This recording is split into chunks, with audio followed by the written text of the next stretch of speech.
And welcome back to another podcast with Mr. Hagan. And on this podcast, we continue looking at the short and aggregate supply, aggregate demand model. And we want to do another example of a real-world event, determinant, shift the curves, and then what happens to inflation, gross domestic product, and unemployment as a result. So let's get right into it. Real-world event, we're going to say, is that mortgage rates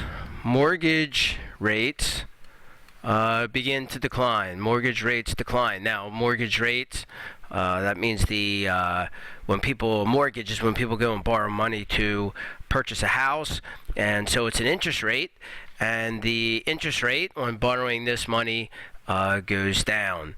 And so what's that going to affect? Well, you go into your determinants and you look at your aggregate demand determinants and your short and aggregate supply determinants.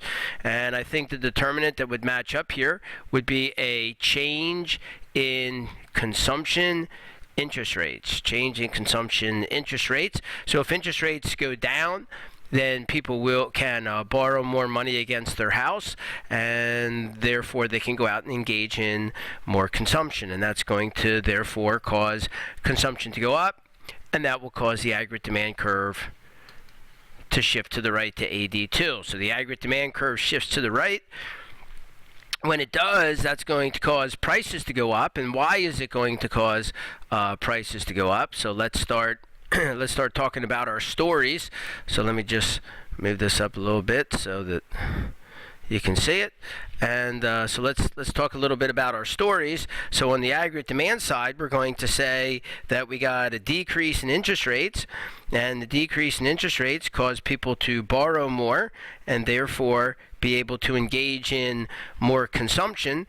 And if they engage in consumption, they go out and they start buying things. Obviously that's causing spending to go up, but as they start buying things, they're going to start bidding up the prices of goods and services, and there's the prices going up. As people go out and buy stuff, the demand for goods and services is going to rise. Prices are naturally going to rise as well. Now, what happens then on my aggregate supply side? If prices begin to rise, well, we have the problem of sticky wages. We have the reality of sticky wages. Remember the sticky wages argument? We have nominal wages divided by the price index is equal to the real wage. So if nominal wages are fixed, that's our sticky, that's our argument. In the short run, those are not changing. This is going to be a move along the curve argument, moving along the short and aggregate supply curve. If prices begin to rise and real wages are sticky, then that's going to cause real wages to begin to decline. So let's lay out the whole argument. If you get an increase in prices, inflation is beginning to rise, that's going to cause real wages to decline. And if real wages are going to decline, then companies will hire more workers at that lower real wage. They'll hire more workers, and therefore they will increase production. And there it is, moving along that short and aggregate supply curve.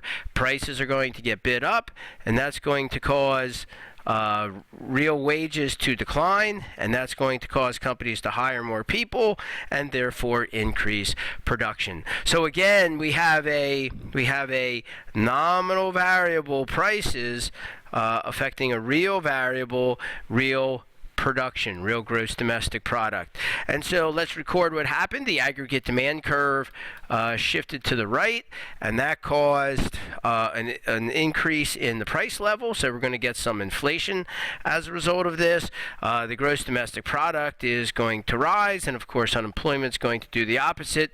So we're going to get a decrease in unemployment. So what you need to be able to do, you need to be able to take this one thing that I give you, the change in the real world event, and then you need to identify the determinant, the shift, what happens to inflation, GDP, and unemployment, and then you need to be able to tell these stories. And I think in many ways that's almost the most important thing, because otherwise we're just going from one equilibrium to another, and that matters, but we got to be able to explain why. We got to be able to put stories together that explains why this all takes place. All right, this has been another podcast with Mr. Hagan. Thanks for joining me, and we'll see you on the next podcast.